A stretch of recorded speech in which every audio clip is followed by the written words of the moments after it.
नौकरी तो नहीं, लेकिन रोजगार मिल सकता है। हाँ। और हो सकता है उनके पास कोई और अपना ऐसा विजन हो। चाहेंगे क्या एक सांसद अगर चाहे तो रोजगार मुहैया करा सकता है? बिहार जो है मजदूर का फैक्ट्री बन चुका है। ये मजदूर का फैक्ट्री ऐसे ही रहेगा या कि आने वाला समय में बदलेगा? ये उनका कहना है कि अगर हम सांसद बनते हैं तो हम 1 लाख नौकरी देंगे, 1 लाख नौकरी अपने संसदीय क्षेत्र में देंगे। संभव है? जैसे आप एक नौकरी दे सकता है, 1 लाख को दिला सकते हैं नौकरी? बोले हैं कि हम कर देंगे। असंभव कुछ भी नहीं होता है। अच्छा, अगर करने का बेहतर इरादा रखा जाए तो असंभव कुछ भी नहीं होता है।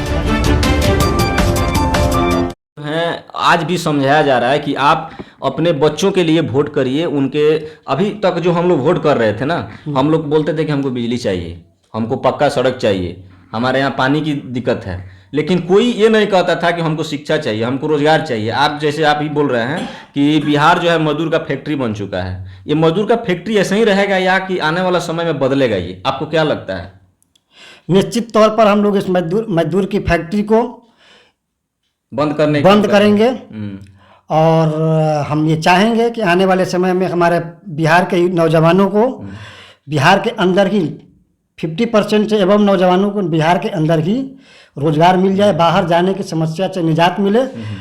और इसके लिए भी हम लोग अपने मैनिफेस्टो में दिए हुए हैं क्या क्या कार्य करना है। और हम अपने मैनिफेस्टो में सबसे पहले युवाओं को ही रखे हैं, उसके बाद महिलाओं को, युवाओं और महिलाओं की सुरक्षा भी, उसके बाद अपने बूढ़े बुजुर्गों के बुढ़ापे में बेहतर सहारा के लिए भी हम लोग स्कीम रखे हुए हैं, जिसमें उन्हें बेहतर पेंशन मिलेगा। और पेंशन के मानदेय को बढ़ाने के लिए भी हम लोग एक स्कीम लाए हैं। और साथ ही साथ जो रिटायर्ड लोग होंगे उनके भी पेंशन की, पुरानी पेंशन की बहाली की योजना हम लोगों ने अपने मैनिफेस्टो में रखा है। और अगर सेंटर में हम लोग आते हैं तो हम उसे भी बहाल करेंगे। इसमें गौर जी, इसमें दो राय नहीं है। इंटरनेशनल पार्टी है इस कांग्रेस जो है, और कांग्रेस का बहुत बड़ा योगदान भी रहा है देश के लिए। हाँ, रह गई बात कि नया नया कानून, नया नया लोग आ रहे हैं, नया नया चीज़ ऐसी हो रही है अभी के समय में। आपसे ये पूछना हम चाहेंगे, क्या एक सांसद अगर चाहे तो रोजगार मुहैया करा सकता है सांसद के माध्यम से? बिल्कुल चाहेगा। तो अपने संसदीय क्षेत्र में आने वाले जितनी भी फैक्ट्रियां, बंद पड़ी फैक्ट्रियां हैं, उन्हें चालू करवा सकता है, नई फैक्ट्रियां स्थापित करवा सकता है, केंद्रीय स्तर पर भी और राज्य स्तर की सरकारों की मदद से भी।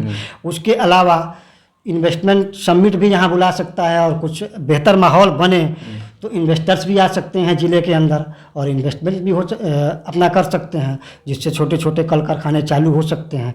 उसके अलावा केंद्र की रोजगार की स्कीम भी बहुत सारी आ रही हैं लोन के माध्यम से, उन्हें भी जनता तक सुविधाजनक तरीके से पहुंचवा सकता है, जिससे लोग अपना छोटा छोटा रोजगार कर सकते हैं। साथ ही साथ कुटीर उद्योग को बढ़ावा दे सकते हैं। एक सांसद चाहे तो अपने जिले के अंदर ये सारे कार्य कर सकता है। अच्छा, एक अभी चर्चित चेहरा बिहार का सबसे मशहूर, और आज के समय में ऐसा नहीं है कोई नहीं जानता है, मनीष कश्यप, एक पत्रकार, यूट्यूब प्लेटफॉर्म पर पत्रकारिता करते हैं। उनको यूट्यूबर अब 50 गो ऐसे ऐसे नाम दिया गया है। तो पार्टी तो कोई टिकट नहीं दी बिहार से उनको, जो भी मोहरा बनाया गया, चाहे जो भी हो, जिस पार्टी ने उनसे कराया, कोई अभी टिकट नहीं दिया। लेकिन वो क्या बोल रहे हैं, अभी निर्दलीय आ रहे हैं चुनाव में। उनका कहना है कि अगर हम सांसद बनते हैं तो हम 1 लाख नौकरी देंगे, 1 लाख नौकरी अपने संसदीय क्षेत्र में देंगे। संभव है? जैसे आप एक वकील भी हैं और एक प्रवक्ता भी हैं गोपालगंज जिला से, कांग्रेस से, एक इसीलिए हम पूछे हैं कि सांसद नौकरी दे सकता है? 1 लाख को दिला सकते हैं नौकरी? बोले हैं कि हम कर देंगे। असंभव कुछ भी नहीं होता है। अच्छा, अगर करने का बेहतर इरादा रखा जाए तो असंभव कुछ भी नहीं होता है। रही बात वो कह रहे हैं, दावा कर रहे हैं, तो ये वक्त बताएगा कि वो अगर जीत कर आते हैं तो कर पाते हैं या नहीं कर पाते हैं। लेकिन मैं ऐसा उम्मीद करता हूँ कि अगर वो कह रहे हैं तो करेंगे, करना चाहिए उन्हें। और हर किसी को अगर बेहतर करते हैं, अगर ऐसा करने में सक्षम होते हैं, सफल होते हैं, तो एक सबके लिए आदर्श बनेंगे और हर कोई उनके पद चिन्हों पर चलेगा। शिक्षा तो गौहर जी, शिक्षा तो संभव है कि फ्री में पढ़ाया जा सकता है, लेकिन नौकरी देना 1 लाख, जैसे राहुल जी बोले थे इसके पहले कि शायद 12,000 रुपया बोले थे किसानों के खाते में महीना को देंगे, तो तरह तरह का बवाल बनाया गया, पैसा कहाँ से आएगा? तो मनीष जी जैसे बोल रहे हैं कि हम 1 लाख नौकरी देंगे अपने संसदीय क्षेत्र में, और हमको देखकर अगर कोई 25-25 हज़ार नौकरी देता है तो बिहार का जो रोजगार मजदूर फैक्ट्री है बंद हो जाएगा। इसीलिए हम जानना चाह रहे थे कि क्या एक सांसद नौकरी दे सकता है, इसीलिए हम पूछे थे आपसे।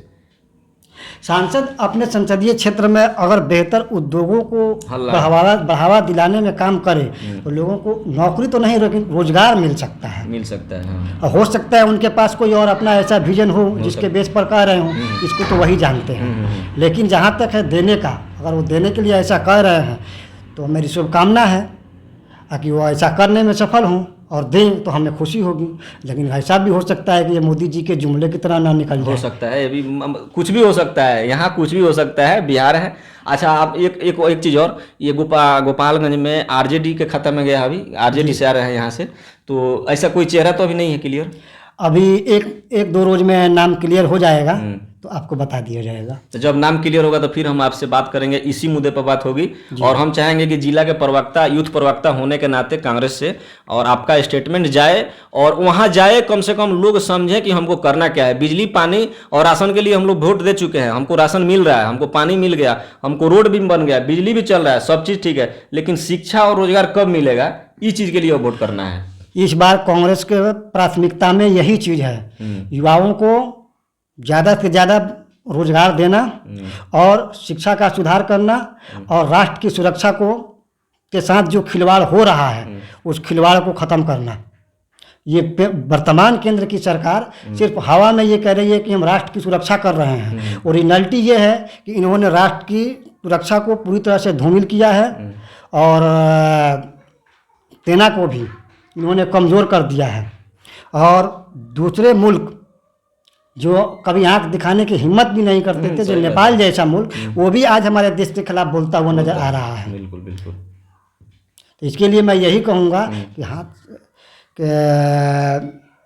देश के लोगों से मैं अपील करता हूँ कि ज़्यादा से ज़्यादा संख्या में इस बार आप परिवर्तन के लिए वोट करें। सत्ता परिवर्तन होगा तो आपके लाइफ में भी बेहतर परिवर्तन होगा, इसकी हम गारंटी देते हैं। क्या चाहते हैं आप, युवा लोग राजनीतिक में आए, अच्छा रहेगा? युवाओं को जरूर आना चाहिए। जिस ओर जवानी चलती है उस ओर जमाना चलता है, संघर्षों के साये में इतिहास हमारा पलता है। जब युवाओं का इतिहास संघर्षों के साये में ही पलता है और जिस ओर युवा चलता है उस ओर ही जमाना चलता है, इसलिए युवाओं को आना ही चाहिए। चलिए, इसके लिए बहुत बहुत धन्यवाद। आप अपना कीमती समय निकाले और कुछ हम लोग के बीच में अपना बात रखें, और फिर चाहेंगे कि फिर कभी बात हो, तो तब तक के लिए आपको बहुत बहुत धन्यवाद। आपका भी बहुत बहुत शुक्रिया। चलिए।